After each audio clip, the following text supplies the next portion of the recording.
اور مجھے کہیں حکومت کی پالیسی کے حوالے سے کہیں نظر نہیں آتا روزگار کے مواقع پیدا ہونے میں، اب تک تو نہیں آتا۔ نوکریاں جو ہیں نوکریاں پبلک پرائیویٹ پارٹنرشپ سے آئیں گی۔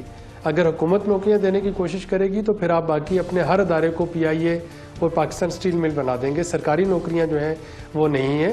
حکومت کا کام یہ ہوگا کہ وہ اس طرح کے حالات کو فروغ دے کہ پرائیویٹ سیکٹر جو ہے وہ انویسٹمنٹ کر سکے، وہ اپنا بزنس کر سکے اور اس میں نوکریاں جو ہیں وہ پیدا ہو رہی ہوں۔ بے روزگاری بڑھے گی۔ دیکھیں یہ بات جو میں آج آپ کے پروگرام میں کہہ رہا ہوں، یہ پرائم منسٹر کو بھی میں نے کہا ہے اپنی اکنامک ایڈوائزری کونسل کی میٹنگ میں کہ تقریباً 1.5 ملین لوگ، ینگ لوگ جاب مارکیٹ میں ہر سال آتے ہیں نوکری کی تلاش میں۔ ان سبوں کو اگر آپ نے ایبزارو کرنا ہے، نوکری دینا ہے، تو ہماری اکانومی جو ہے it should grow by 7 to 8% per annum۔ اگر یہ 3.5 اور 4% سے گرو کرے گا تو بائی ڈیفینیشن سبوں کو نوکری نہیں ملے گی۔ بے روزگاری میں بہت اضافہ ہوگا، بہت مشکل ہے۔ وعدے تو الیکشن میں سب کر لیتے ہیں اور بڑا آسان ہے وعدہ کرنا۔ پہلے جو بیک اپ میں ابھی آلریڈی ہمارا 33% جو ہے نوجوان جو ہے وہ بے روزگار بیٹھا ہوا ہے۔ روز ہمارے پاس کوئی 500 یا 700 سی ویز آتی ہیں کہ کہیں پہ کوئی جاب مل جائے۔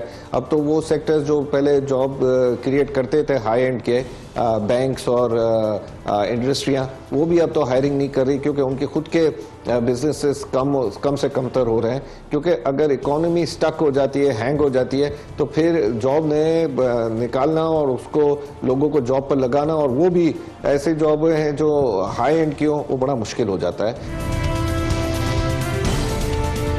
وزیر اعظم عمران خان 1 کروڑ نوکریوں کے مواقع دینے کے ہدف کو حاصل کرنے کے لیے ہاؤسنگ منصوبے کو ٹرمپ کارڈ قرار دے رہے ہیں۔ جو ہمارا فلیگ شپ پروگرام ہے، جس سے پاکستان اٹھے گا، جس سے ہم نے 1 کروڑ نوکریاں کا لوگوں کے اوپر وعدہ کیا، وہ ہے ہماری ہاؤسنگ پالیسی۔ لیکن ماہرین کے نزدیک کپتان کا ٹرمپ کارڈ بھی اہداف کی تکمیل کا سبب بنتا نظر نہیں آ رہا۔ ابھی جو کہہ رہے تھے کہ ہم ہاؤسنگ سیکٹر سے جاب کریشن کریں گے، ابھی اس کے لیے جو کہ ہمیں انڈیکیٹر نظر آ رہے ہیں، ہمیں ہاؤسنگ سیکٹر میں کوئی بہت بڑی انویسٹمنٹ نظر نہیں آ رہی اس وقت، یا ہمیں نظر نہیں آ رہا کوئی بہت بڑا انویسٹر باہر سے آ رہا ہے یا پاکستان سے کوئی انٹرسٹڈ ہے کہ اس میں انویسٹ کریں۔ جب تک وہ نہیں ہوگی تب تک ہم کچھ نہیں کہہ سکتے۔ سابق وزیر خزانہ مفتاح اسماعیل بھی نوجوانوں کے خواب حقیقت میں تبدیل ہوتے نہیں دیکھ رہے۔ جو کروڑ نوکری کا وعدہ تھا اس کے لیے آپ کو 8% گروتھ چاہیے 5 سال کے لیے۔ جب آپ 4% گروتھ کر رہے ہیں تو آپ بیسکلی ہر سال ان امپلائمنٹ بڑھا رہے ہیں 5 لاکھ لوگوں سے۔ 50 لاکھ گھر کا وعدہ تھا، اس پہ کوئی پیش رفت نہیں ہوئی ہے۔ روایتی سیاست کو دفن کرنے کا نعرہ لگانے والی تحریک انصاف اب بھی پر امید ہے کہ 1 کروڑ نوکریوں کا نعرہ سیاسی نہیں بلکہ نظریات کے تحت ہے۔ دن کی روشنی میں جو خواب دیکھے جاتے ہیں وہ کبھی تعبیر نہیں ہو پاتے۔ وزیر اعظم عمران خان اور وزیر خزانہ اسد عمر عوام کو 1 کروڑ نوکریاں مہیا کرنے کے دعوے کر رہے ہیں، مگر معیشت دان بے روزگاری میں اضافے کا عندیہ دے رہے ہیں۔ اس تمام صورتحال میں غالب کا یہ شعر یاد آتا ہے، ہمیں معلوم ہے جنت کی حقیقت لیکن دل کے خوش رکھنے کو غالب یہ خیال اچھا ہے۔ کیمرہ مین منیب عباسی کے ساتھ پروگرام پاور پلے کے لیے عمر فیضان، ARY نیوز، اسلام آباد۔ ہمیں معلوم ہے جنت کی حقیقت لیکن دل کے بہلانے کو یہ خیال اچھا ہے۔ یہ 1 کروڑ نوکریاں دینی ہے، بھی 8 ماہ میں کوئی پلان بن گیا کہ کس طرح سے نوکریاں دی جائیں گی؟ دیکھیں ارشد، موجودہ معاشی حالات کو مد نظر رکھتے ہوئے یہ بات ایک ضرور خواب لگ رہی ہے یا مشکل ٹارگٹ لگ رہا ہے۔ میری کل ملاقات ہوئی وزیر خزانہ سے، میں نیشنل یوتھ ڈیولپمنٹ پروگرام کے حوالے سے انہیں ملا، جو ہمارا کامیاب فلیگ شپ پروگرام ہے نوجوانوں کے لیے، اس کی ایک فائنل پریزنٹیشن کی تیاری تھی۔ تو اس میں ایک تو جو میری ان سے بات ہوئی ہے، ہم انشاءاللہ اس مہینے جو اکنامک روڈ میپ انشاءاللہ تعالیٰ قوم کے سامنے، میڈیا کے سامنے رکھنے جا رہے ہیں۔ اکنامک روڈ میپ، ہاں، وہی جو چارٹر آف اکانومی کی اپوزیشن بھی بات کر رہی تھی، انشاءاللہ تعالیٰ جو اصلاحات ہیں جس سے اصل جو آج تک میرا ماننا ہے کہ پاکستان کی اکانومی کا کور ایشو جو ہے ایڈریس ہی نہیں کیا گیا۔ انشاءاللہ تعالیٰ آپ دیکھیں گے کہ اس اکنامک روڈ میپ میں ہم نے وہ تمام چیزیں ایڈریس کی ہیں جس سے اس اکانومی کو جو کہ کینسر شدہ ہے اس نے کیسے ٹھیک ہونا ہے، اس پہ انشاءاللہ تعالیٰ وہ آپ کو اس پہ پھر ہم ڈیبیٹ کر لیں گے کہ آیا ہمارا جو اکنامک روڈ میپ ہے اس سے 1 کروڑ نوکریاں جنریٹ ہو سکتی ہیں کہ نہیں. لیکن وہ ایک تو بات آ دیکھیں, جائے میں گا تو اس ایک پہ بات ڈبیٹ ہے. دیکھیں, میں نوکریاں ہاں دیکھیں جو ہمارا کامیاب جوان پروگرام ہے اس کے اندر دیکھیں 2 چیزیں امپورٹنٹ ہیں. ایک, جو اس ملک میں نوکریاں جنریٹ ہوں گی وہ آپ کے SME سیکٹر سے ہونی ہے. لارج اسکیل انڈسٹری آپ کی یہاں ٹیکنالوجی لے کے آئے گی, اس سے اتنی جاب کریٹ نہیں ہوگی جتنی SME سیکٹر سے ہونی ہے. تو جو ہمارا یہ کامیاب جوان پروگرام ہے اس میں ہم پاکستان کے نوجوانوں کے لیے جو سافٹ لون اسکیم لے کے آ رہے ہیں, بنیادی طور پہ اس کے 3 ٹیئرز ہیں, اس سے انشاءاللہ تعالیٰ قرضہ لو, کاروبار شروع کرو, جو نواز شریف نے بھی شروع کیا تھا. لیکن وہ تو سکسیسفل نہیں ہوا, لیکن یہ ایک ٹوٹل ڈیفرنٹ اسٹریٹجی. اس میں کیا اسٹریٹجی ڈیفرنٹ ہے اس لون پروگرام سے؟ دیکھیں میں اب اسے لانچنگ سے پہلے نہیں ڈسکلوز کر سکتا کیونکہ پرائم منسٹر آف پاکستان انشاءاللہ تعالیٰ اسے لانچ کریں گے, پھر وہ مزہ نہیں رہے گا پروگرام میں اگر میں نے اس کے سارے فیچرز جو ہیں ابھی قوم کے سامنے. لیکن میں کم از کم آپ کو یقین دلا رہا ہوں وہ ایک پروگرام, وہ انشاءاللہ تعالی ہمارا ایک youth SME lending program 10 lakh نوجوانوں کو روزگار دے گا اگلے 5 سالوں میں. ویل ڈیزائنڈ ہے, اور میں اسد عمر صاحب کا بھی شکریہ ادا کرنا چاہتا ہوں. انہوں نے پورا سنجیدگی کے ساتھ پاکستان کے نوجوانوں کے لیے, یہ میں سمجھوں گا ان کی طرف سے وزیر اعظم اسد عمر صاحب کا شکریہ ادا کر رہی ہے, اس میں آپ بھی شامل ہو گئے. وہ قوم کو تو میں سمجھتا ہوں کہ ان لوگوں کو سوچنا چاہیے جو نعرہ لگاتے تھے شیر ایک واری فیر. دیکھیں یہ اکانومی جو تھی نا اسد صاحب, یہ ارشد صاحب, یہ ایک مصنوعی اکانومی تھی. اب یہ اس مصنوعی اکانومی کے غبارے میں سے ہوا نکل رہی ہے اور آپ کو لگ رہا ہے گروتھ نیچے آ گئی ہے, ساری چیزیں نیچے آ گئی ہیں, اس لیے کہ انہوں نے آرٹیفیشلی مینٹین کیا ہوا تھا. 15,000 ارب کے جب قرضے لے کے آپ اپنی اکانومی کو اس سے ٹوسٹ کرنے کی کوشش کریں گے, اور یہ لوگ پوچھتے ہیں چلیں وہ ساری آپ کی باتیں صحیح, 7-8 ماہ ہو گئے نا, اصلی معیشت کب دکھائیں گے؟ جس چیز کا آپ کو انتظار تھا اس روڈ میپ کی میں آپ سے بات کر رہا ہوں. اچھا وہ روڈ میپ آئے گا تو نوکریاں آئیں گی, تو جب یہ اعلان کیا گیا تھا اس پر روڈ میپ نہیں تھا. دیکھیں ایک چیز سمجھنے کی ضرورت ہے, 35-40 سال کی جو مس مینجمنٹ ہے, اکنامک اداروں کی تباہی, وہ آپ اوور نائٹ ٹھیک نہیں کر سکتے.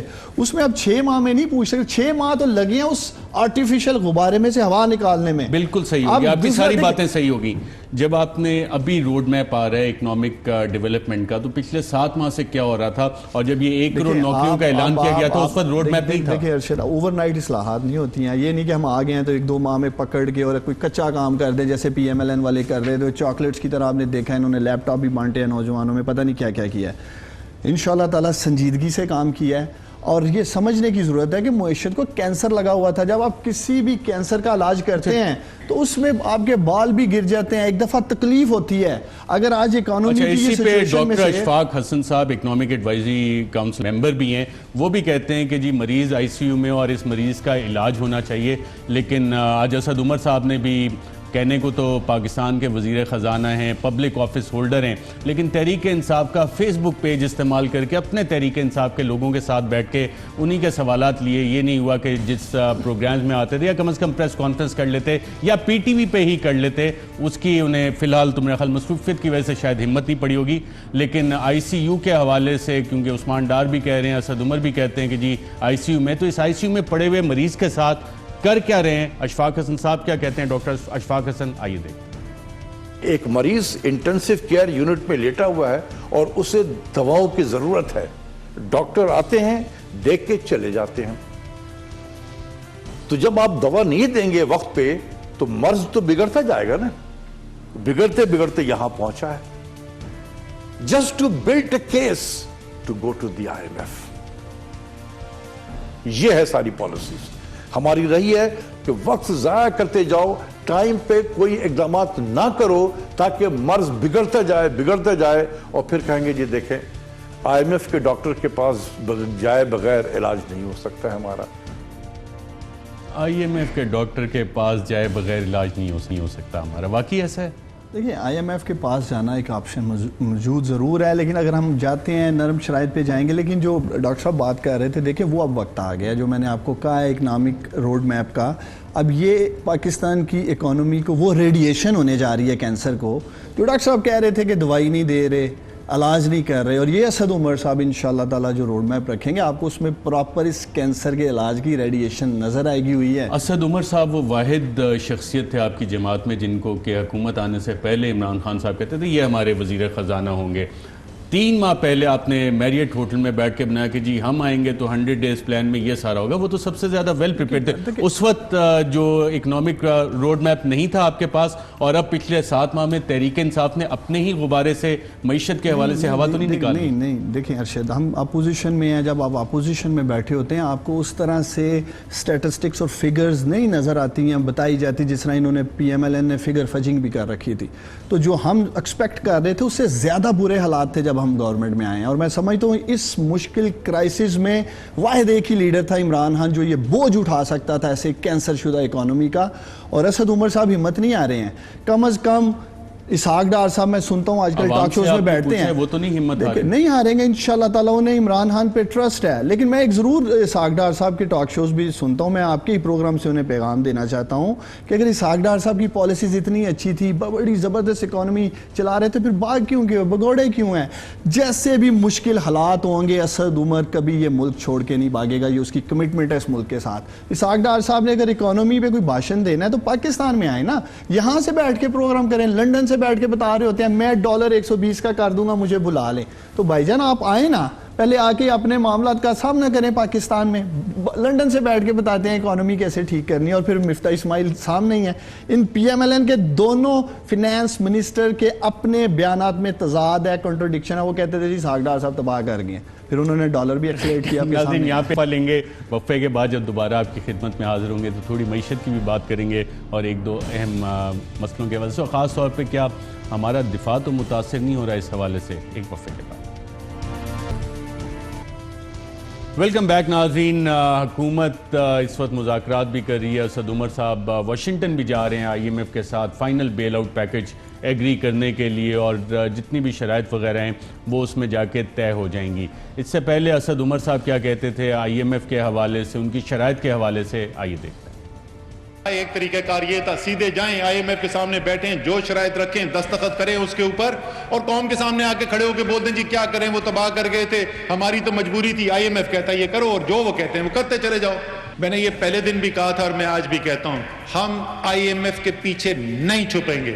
اگر IMF کے ساتھ معاہدہ کریں گے تو ان شرائط کے اوپر کریں گے جو ہم سمجھتے ہیں اس قوم کی معیشت کی بہتری کے لیے, اس عوام کی بہتری کے لیے. زبردست, اس سے اچھی بات یہ اسد عمر صاحب نہیں کر سکتے تھے. لیکن اس پہ ڈاکٹر اشفاق حسن خان صاحب کیا کہتے ہیں, آئیے دیکھتے ہیں. وزیر خزانہ صاحب کہتے ہیں نا کہ ابھی ہو رہی ہے اور بہت ہمارے شرط انہوں نے مان لیا ہے, ہم نے ان کی شرط نہیں مانی, انہوں نے مان لی ہے. ایسا کبھی دنیا میں ہوا ہے؟ یہی بات میں نے IMF کی جو ریزیڈنٹ ریپرزنٹیٹیو ہے یہاں پر, خاتون, ان کو میں نے مذاکن کہا, ایک ڈنر پہ ان کے ساتھ میں نے کیا کہ I'm glad that you have acceded to Pakistan's conditions to lend money. تو انہوں نے کہا کہ doctor Khan, we don't lend money on borrower's term. قرض لینے والوں کے ٹرم پہ ہم قرض نہیں دیتے ہیں. ہمارا ایک اسٹینڈرڈ طریقہ ہے, اسٹینڈرڈ اپروچ ہے. ہمارے جو ایکسپرٹ ہیں جو سمجھتے ہیں کہ کتنا کیا ہونا چاہیے, اس لحاظ سے ہوگا. آپ اگر یہاں تک پہنچنا چاہتے ہیں ہمارے بتائے ہوئے راستے پہ تو ٹھیک ہے, ورنہ ہمیں تو کوئی ضرورت نہیں ہے, آپ جانیں اور آپ کا کام جانیں. جی ناظرین, اور اس حوالے سے IMF ابھی تو فائنل کرنے جا رہے ہیں. ڈاکٹر اشفاق حسن خان صاحب جو اکنامک ایڈوائزری کاؤنسل کے ممبر بھی ہیں, وہ کہتے ہیں نومبر میں انیشل چیزیں طے ہو گئی تھیں. اور کیا کیا چیزیں طے ہوئی تھی, جو گیس بڑھانی ہے, بجلی بڑھانی ہے, کیا کیا تھا, آئیے دیکھتے ہیں. کہ جب نومبر کے مہینے میں IMF کے ساتھ ہمارے مذاکرات ختم ہوئی تو اس وقت ایک ایگریمنٹ سا ہمارا ہو گیا تھا, جس کو کہتے ہیں نا ٹیسٹ ایگریمنٹ. یہ ایگریمنٹ ہو گیا تھا کہ آپ نے ایکسچینج ریٹ کو وہاں لے کر جانا ہے, آپ نے بجلی کی اتنی قیمتیں بڑھانی ہیں, آپ نے گیس کی اتنی قیمتیں بڑھانی ہیں. اس وقت حکومت وقت نے یہ سمجھا کہ اگر ایک وقت میں وہاں بڑھائیں تو چیخ و پکار بہت زیادہ مچے گا, تو ہم کیوں نہ آہستہ آہستہ آہستہ بڑھائیں. تو ہم نے غالباً IMF کو یہ کہہ دیا تھا کہ ہم فوراً نہیں جائیں گے IMF میں, ہم آہستہ آہستہ آہستہ جو چیز آپ کہہ رہے ہیں کرنے کے لیے ہم کرتے کرتے آپ کے جو ٹارگٹ ہے وہاں تک ہم پہنچیں گے. تو انہوں نے بھی کہا کہ ٹھیک ہے جب آپ سمجھتے ہیں کہ آپ وہاں پہنچ جائیں گے آپ ہمیں بتا دیں, پھر ہم بات چیت شروع کریں گے. یہ IMF کے ساتھ جو ہمارے مذاکرات ہوئے تھے, جو ایک انہوں نے ایک ٹارگٹ دے دیا تھا, یہ بھی میں نے بہت پہلے پرائم منسٹر کو کہا تھا کہ سر آپ کا ایکسچینج ریٹ یہاں سے یہاں جائے گا اور اس سے بڑی تباہی مچے گی. تو جو میں آپ کو بتا رہا ہوں یہ پرائم منسٹر کے نالج میں بھی ہے, میں خود بتا چکا ہوں وزیر اعظم صاحب کو. یہ ساری چیزیں وزیر اعظم کے نالج میں بھی ہیں. دیکھیں ارشد, یہ جو IMF کی بات ہو رہی ہے, کم از کم آپ ابھی تک ہم گئے نہیں ہیں آفیشلی, کوئی ایسا بیل آؤٹ نہیں ہوا, لیکن کم از کم یہ ضرور ہمیں کریڈٹ دیں. جس دن ہم نے گورنمنٹ لی یا ہمیں ملی تو اس وقت کیا اکنامک سچویشن تھی. ماضی میں خود اسحاق ڈار صاحب مانتے ہیں کہ ہمیں جون میں ہم 2013 میں یہ گورنمنٹ میں آتے ہیں اور جولائی میں ہی چلے جاتے ہیں IMF کے پاس. مجھے یہ بتائیں, جو ڈالر کی قیمت بڑھتی جا رہی ہے, بجلی گیس کی قیمتیں بڑھتی جا رہی ہیں, IMF کی شرائط نہیں ہے, یہ آپ کی اپنی پالیسی ہے؟ میں آ رہا ہوں, اس بات کرتے ہیں اس پہ, لیکن پہلے مجھے تھوڑا سا ماضی میں اس لیے جانا ضروری ہے. ماضی نہیں, ماضی چھوڑیں, حال کی بات کرتے ہیں. لیکن یہ لوگ تو خود ماضی میں IMF کے سامنے بیٹھے نہیں, وہ تو کرتے رہے. آج اگر ہم کوشش کر رہے ہیں اینڈ تک کہ IMF کے پاس کو نہیں ملا نا, آپ کو ملا تھا کہ آپ نے کہا تھا. اس لیے اب آتا ہوں میں, یہ جو بجلی بڑھانا چاہ رہے ہیں یا جو ڈالر یا ایکسچینج ریٹ کی بات کر رہے ہیں, آپ 8 ماہ کے پچھلے جو کرنسی میئرز کرنے والی تمام وہ اٹھا کے ایجنسیز کی خود پریڈکشنز دیکھ لیں, وہ کہتے تھے کہ ڈالر کا ریٹ بڑھے گا. وہ